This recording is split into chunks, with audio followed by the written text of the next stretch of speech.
Several years back, I found myself in an unsettling predicament. After finishing my internship shift in Charlotte during a heavy snowfall, a rare event that sends Southerners into a frenzy, I stopped by a store to stock up on groceries. The roads were nearly impassable, but my truck handled the conditions well. As I loaded my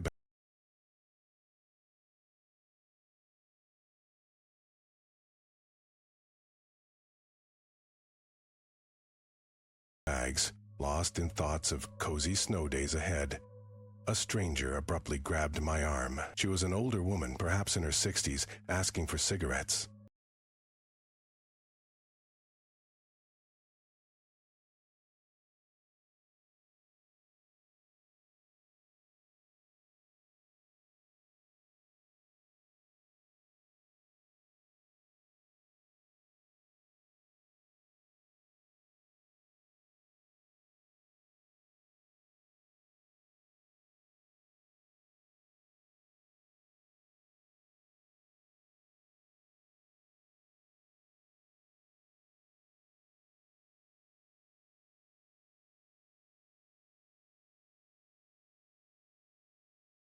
When I declined, she spun a story about arriving from Alabama for cancer treatment, stranded with her granddaughter and dog, desperate for a hotel.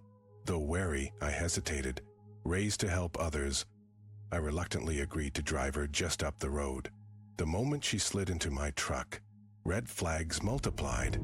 She lit a cigarette despite earlier claiming she had none, then asked to detour to pick up money from a friend, her phone call.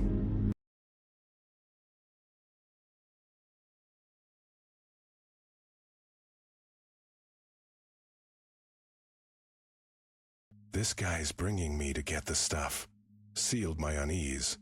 When we passed a police cruiser, she smirked. Glad he's here.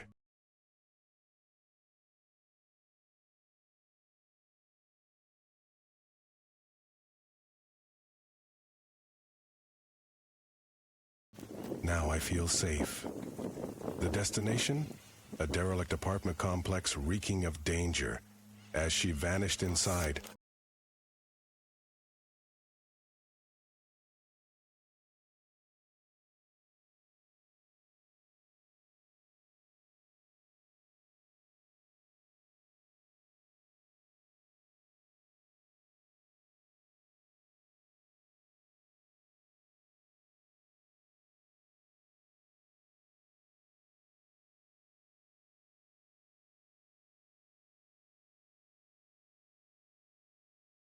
three men emerged, one clutching a crowbar.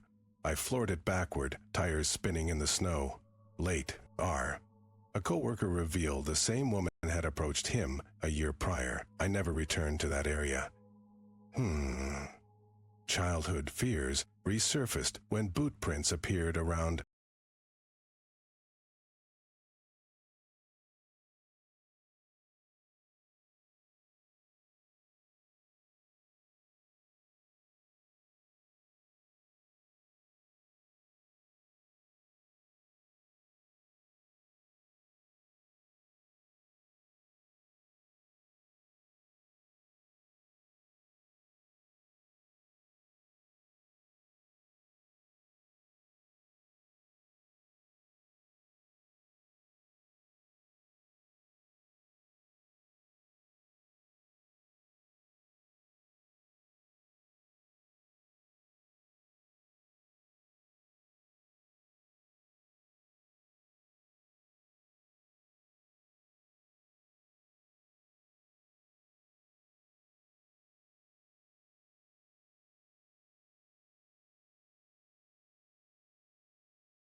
our remote North Carolina home.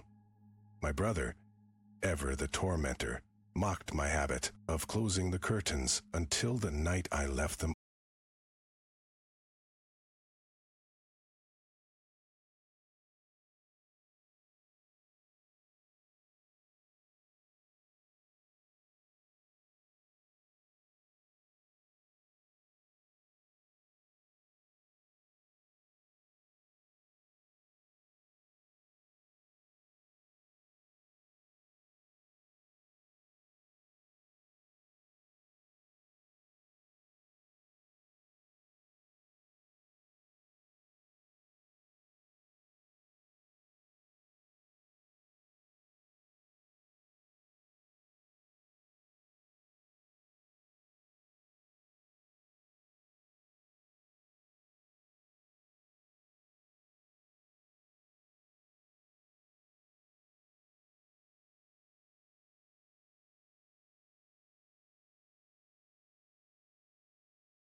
open. A shadow loomed outside my window, hands pressed to the glass. I bolted, urine soaking my pajamas as the front doorknob rattled. My father found a hidden campsite in the woods, but the intruder vanished. To this day, I never sleep with uncovered windows. In 1970,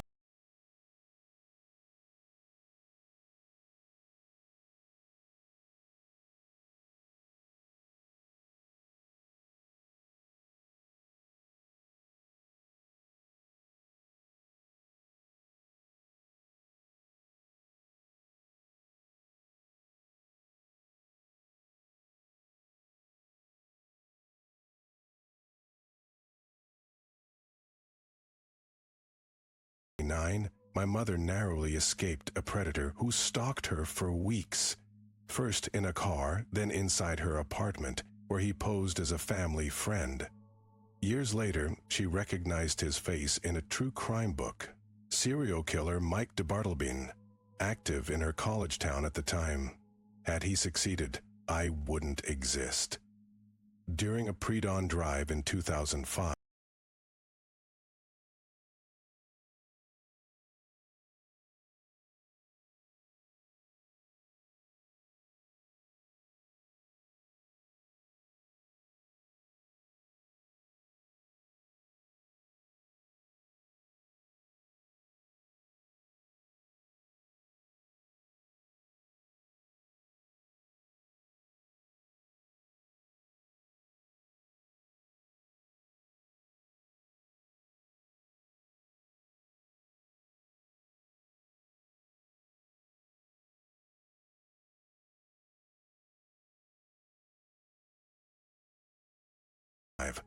a woman pounded on my car window, demanding a ride just a few exits back. When I threatened to call police, she retreated, only for me to spot her speeding onto the interstate in the opposite direction. Her icy stare haunts me still. Now I lock my doors before even starting the engine.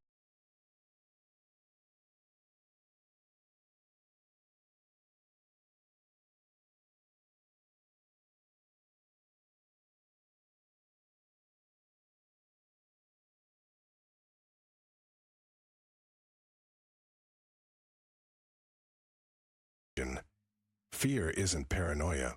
It's the voice that says, survive. Here's the continuation, maintaining the same tone and style. Years later, I still replay those moments. The way my pulse hammered as I sped away from that apartment complex, the chill of realizing how close I'd come to walking.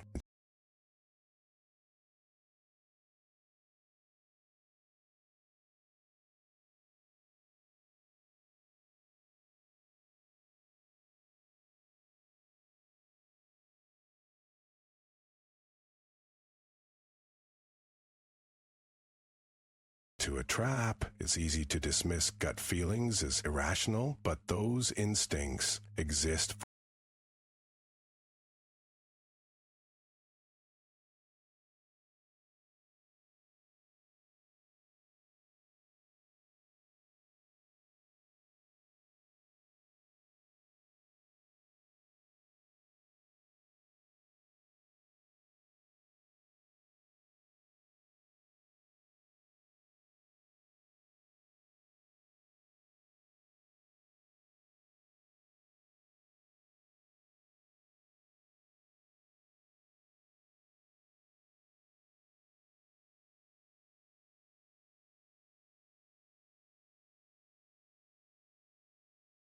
for a reason. I think about my mother, too. How a split-second decision to run toward a gas station saved her life. Or the way my childhood intruder vanished into the woods, leaving behind only footprints and a lifetime of caution. These aren't just stories, they're lessons.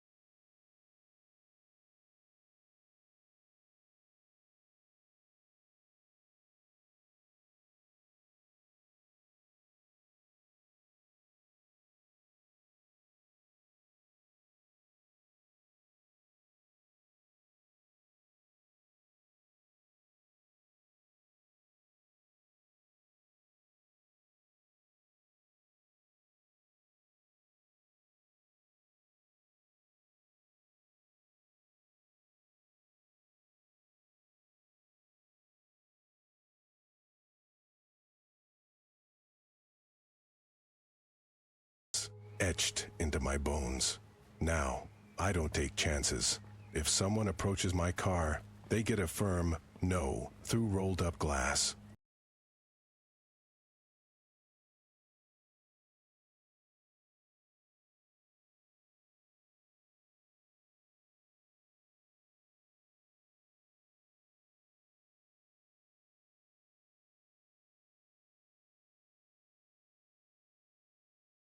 If a stranger's story doesn't add up, I walk away. And if the hair on my neck stands up, I listen, because the world isn't always kind, and survival isn't about being polite, it's about being smart. Maybe that sounds cynical, but I'd rather be called paranoid than become another cautionary tale.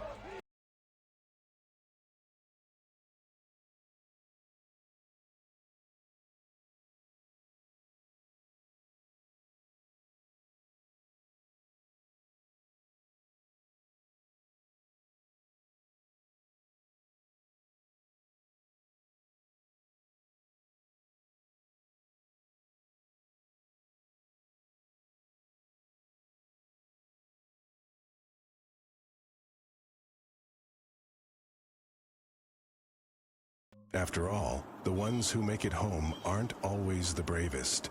They're the ones who knew when to run.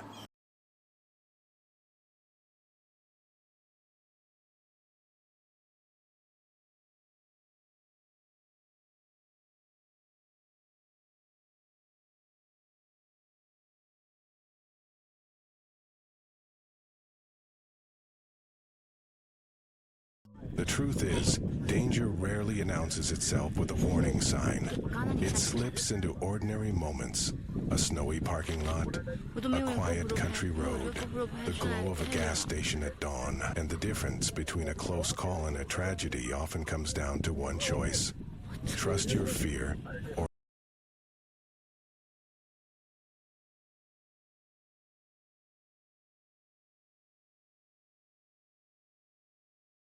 ignore it. I've learned that predators rely on our hesitation. They count on politeness, on guilt, on the voice that whispers, maybe I'm over.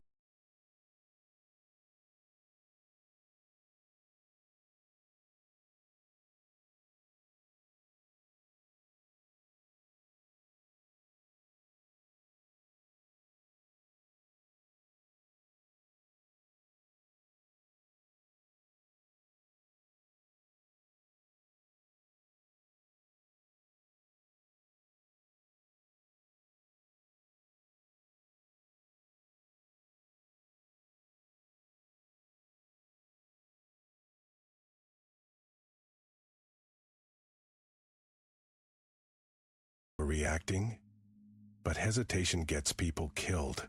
That woman at the gas station, she wasn't looking for help. She was hunting.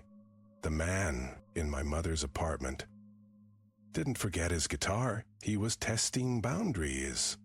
These people are experts at spotting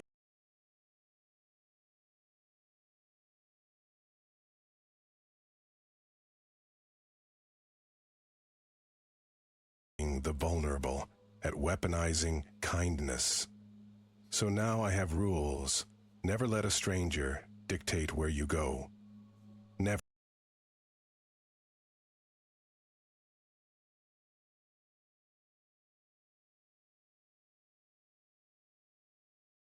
Nor that primal prickle of unease. And never, ever apologize for putting your safety first, because the world is full of wolves who dress like sheep, and the only thing they respect is survival instinct.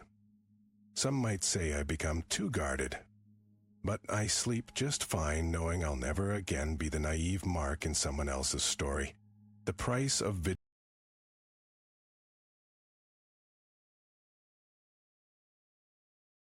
vigilance is small compared to the cost of trust misplaced. There's a quiet power in refusing to be prey. It's not about living in fear. It's about moving through the world with your eyes open. I still believe most people are good, but the few who aren't, they change everything. I think about the way that woman's story unraveled in my truck. The cigarette, the sudden phone call, the way her eyes darted when I mentioned my gun. Predators always slip up. The trick is noticing before it's too late. My mother's stalker made mistakes too, coming back to her apartment, leaving a trail the police could follow. Arrogance is their weakness. These days, I watch for patterns.